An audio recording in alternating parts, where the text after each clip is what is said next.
Hi everyone, my name is Sarah Crotzer, and I'm the current editor-in-chief of the Baum Bugle, and I'm here today to read you a chapter from my favorite copy of The Wizard of Oz.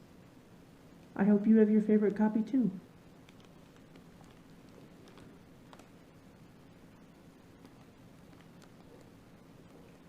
Chapter 7, The Journey to the Great Oz.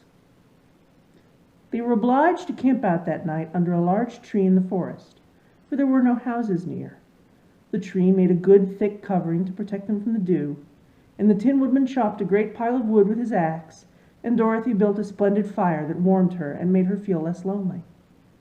She and Toto ate the last of their bread, and now she did not know what they would do for breakfast. "If you wish," said the lion, "I will go into the forest and kill a deer for you. You can roast it by the fire, since your tastes are so peculiar that you prefer cooked food, and then you will have a very good breakfast." "Don't, please don't," begged the Tin Woodman.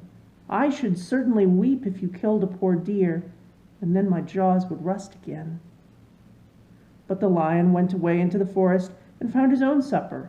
No one ever knew what it was, for he didn't mention it. And the Scarecrow found a tree full of nuts and filled Dorothy's basket with them so that she would not be hungry for a long time. She thought this was very kind and thoughtful of the Scarecrow, but she laughed heartily at the awkward way in which the poor creature picked up the nuts. His padded hands were so clumsy, and the nuts were so small, that he dropped almost as many as he put in the basket. But the Scarecrow did not mind how long it took him to fill the basket, for it enabled him to keep away from the fire, as he feared a spark might get into his straw and burn him up. So he kept a good distance away from the flames, and only came near to cover Dorothy with dry leaves when she lay down to sleep. These kept her very snug and warm, and she slept soundly until morning.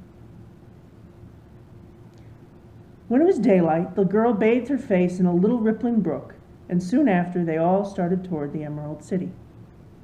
This was to be an eventful day for the travelers.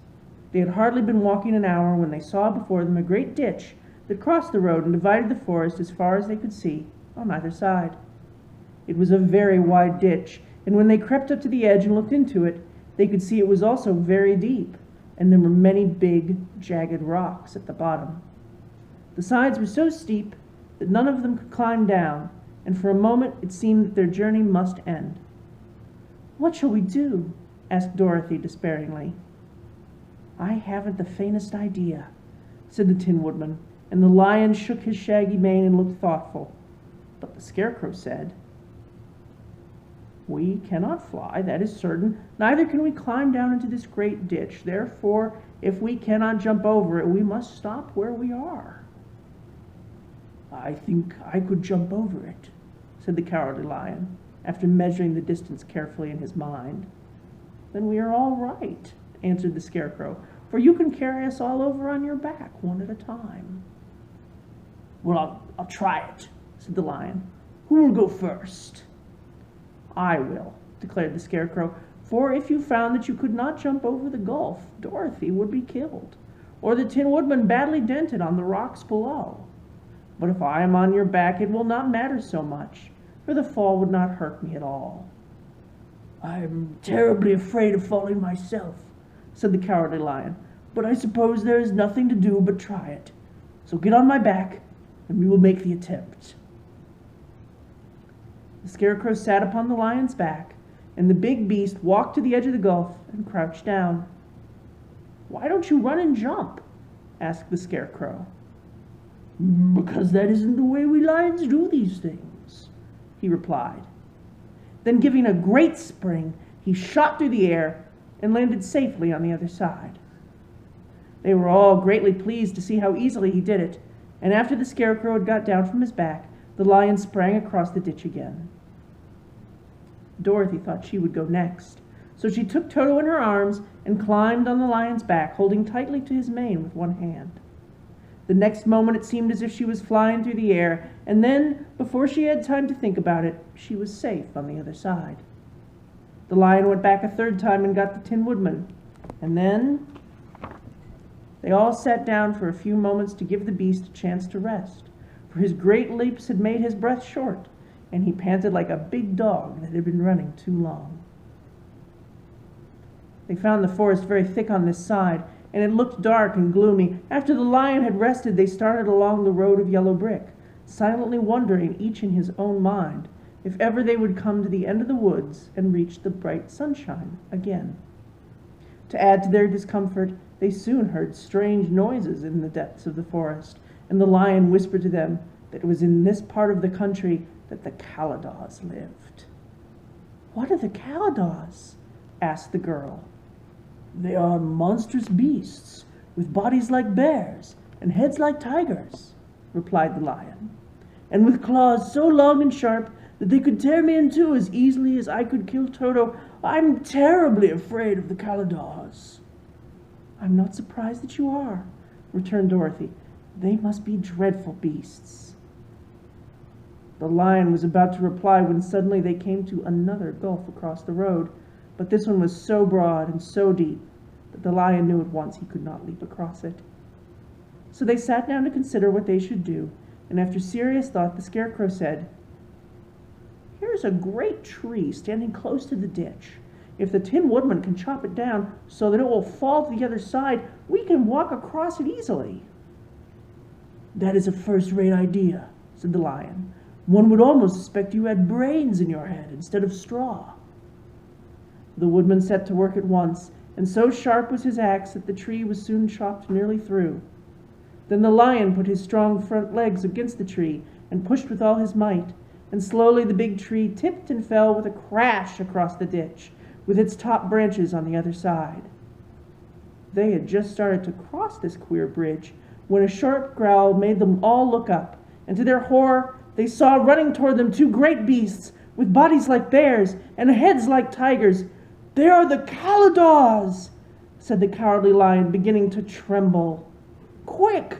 cried the Scarecrow. "Let us cross over!"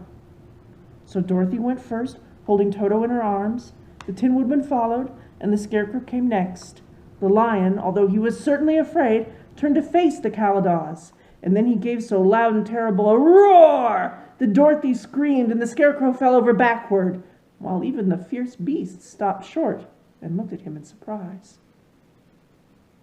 But seeing they were bigger than the lion, and remembering that there were two of them and only one of him, the Calados again rushed forward, and the lion crossed over the tree and turned to see what they would do next.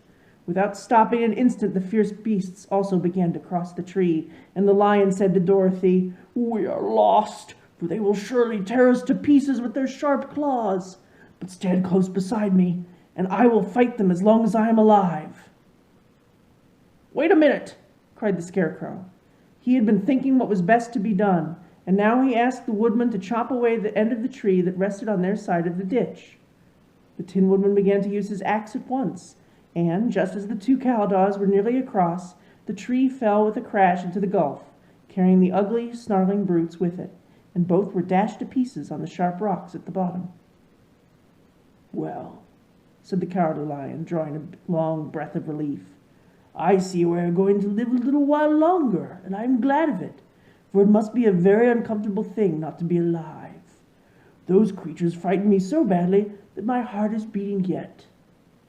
"Ah," said the Tin Woodman sadly, "I wish I had a heart to beat."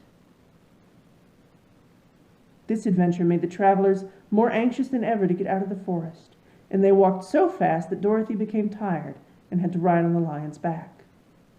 To their great joy, the trees became thinner the farther they advanced, and in the afternoon they suddenly came upon a broad river, flowing swiftly just before them. On the other side of the water, they could see the road of yellow brick running through a beautiful country, with green meadows dotted with bright flowers, and all the road bordered with trees hanging full of delicious fruits.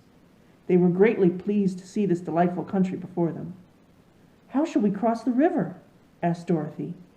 "That is easily done," replied the Scarecrow. "The Tin Woodman must build us a raft so we can float to the other side."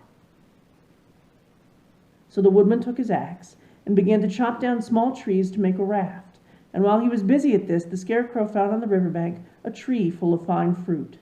This pleased Dorothy, who had eaten nothing but nuts all day, and she made a hearty meal of the ripe fruit.